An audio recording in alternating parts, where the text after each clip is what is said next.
let's have a real conversation about the environment that a lot of us find ourselves in now, which is working from home and being part of a team in which people aren't co-located or only co-located for maybe a day or two a week or a month. I think there's obviously a great movement towards people wanting to work from home. I certainly understand that. I've had a home office myself for 20 years. And there's a lot of great things about it. I love the fact that I can be productive at my own pace. I find that I am less distracted. Obviously, I don't have the drive time and the expense and inconvenience of going to and from the office. My biggest concern about what's being lost in that new distributed environment is creativity. And I think that we need to find ways structurally to continue to encourage creativity and innovation in our workplace, even when we're not in the same room together. So I think the art of facilitation becomes very critical. I think when you're running a Zoom meeting, and I know this from personal experience, we used to do all of our leadership workshops in person. Over the last several years, we've had to do a lot of leadership workshops on Zoom. And there's still great experiences, but I find as a facilitator of those meetings, I have to be more active. I have to be even more engaged and more aware of what's going on in the group than I am when everybody's in the room together.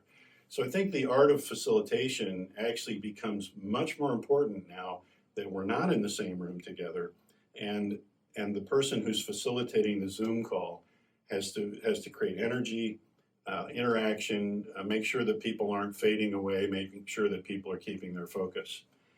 I also think we need to think about the types of Zoom meetings that we have. I think that probably, if I'm guessing correctly, most of the Zoom meetings that you call have a very specific purpose. We're going to talk about this customer or this product or this process or this project.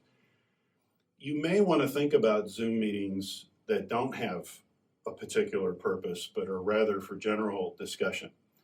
And I see very few of those types of Zoom meetings being scheduled. Hey, let's just connect, right? Let's get in a virtual room together, and let's talk about the future of our company. Let's talk about our strategy. Let's talk about, let's dream a little bit. Let's vision a little bit together.